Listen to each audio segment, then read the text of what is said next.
Hi, everybody. Dr. Mary Rensel here with Dr. Hagan's. Hi, Dr. Hagan's. Hi, how are you doing? Good. How are you? I'm doing great. So you're like an expert in nutrition, right? And I love brains. And we're here to talk to the coaches who are working hard and their brains are always working hard. So what else should they be doing? Give them some, do you have any tips for them to keep that brain going strong?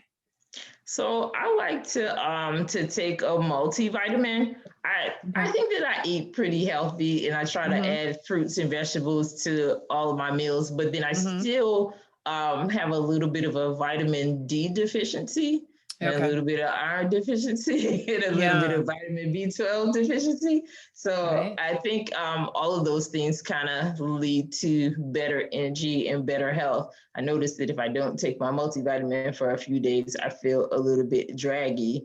Gotcha. Um, and then, in addition to taking the multivitamin, since I know that I've got an iron deficiency, a lot of ladies have this problem if they have heavy periods or what have you. You Mm-hmm. can try to get some iron from foods.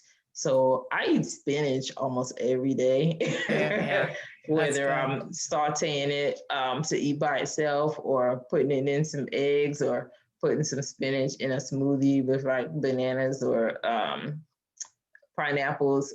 The iron I'm getting from the spinach. And I really like the taste of spinach. I didn't like it when I was younger, but Yeah. I've come to enjoy it now.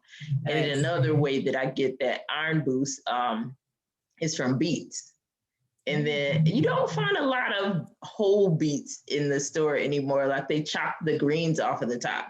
So Oh, right. anytime I see greens, beets with the greens and the roots still attached, I buy that and I chop up the green to eat them because a lot of people don't realize that the greens have more iron in them than the actual beet root itself, what we consider to be the beet. Yeah, So that's eat amazing. all of that. Do the whole thing. Yeah. And it's actually pretty. It's like, it still has some red and some green. Yeah. Yeah. So if you cut that up and what do you do with it? Saute it with onions or Yeah, I something? cook it like I would do a spinach, like with Okay. onions and salt and pepper, onion powder, garlic Okay. powder, olive Okay. oil.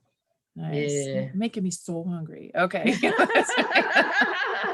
Sounds so good. But you're right. Yeah, it is. And it's neat to see the whole beet, but it's hard. How do you cook Yeah. the beets themselves? Because that takes a lot to cook them, right? Do you like Actually, roast them or what do you do with them? I don't like beets, Oh, you but don't I like eat them? them Yeah. sometimes for the Yeah. nutritional value. So I Yeah. hide the beets for myself and other stuff. I like to make like a beet smoothie, like Oh, take okay.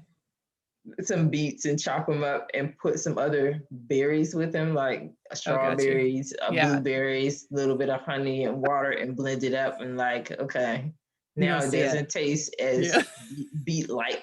Alright. I like how you hide things from yourself, right? Yeah. And then I also might put some pineapple or some orange in there because the Okay. vitamin C is going to help the iron absorb better. Nice. Oh, that's a good trick. Yeah. Yeah. Okay.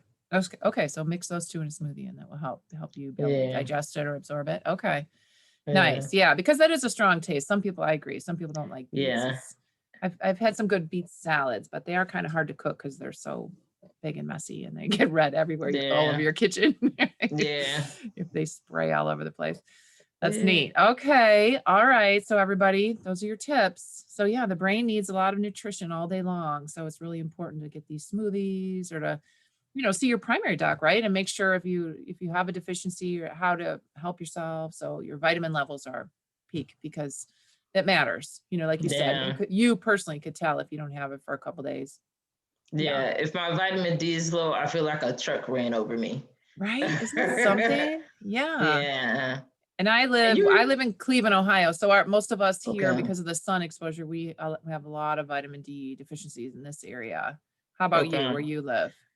I live in Maryland, but Yeah. we're in the office all day, and if Yeah. your office may or may not have windows, and even if it does have Yeah. windows, you're not getting the sunlight hitting your skin, so you Yeah. you probably are vitamin D deficient and don't Right? realize it. Yeah. Yeah. So most And you people should can, ask their primary doc, huh? Yeah, to check all that yeah, stuff. Yeah, that's and good. you can get vitamin D from your food. You can get it from eggs. You can get it Mhm. from salmon, mushrooms, Oh, that's good. the Yeah. yogurt, the Greek Yeah. yogurts. Oh, Yeah, okay. Yeah. So it's in a lot of things, but a lot of people still need to take it, like you said. yeah. I Yeah. still need a Yeah. supplement, even though I eat those things. And you eat very healthy. Yeah. So definitely, yeah. Yeah. So ask your primary doc about all those kind of things. If you're feeling tired, those are good things to kind of check. Yeah. All Yeah. right, coaches. There's some tips to keep that brain going so you can help people. I love it. Thank you for your time. Thank you. Have a good day.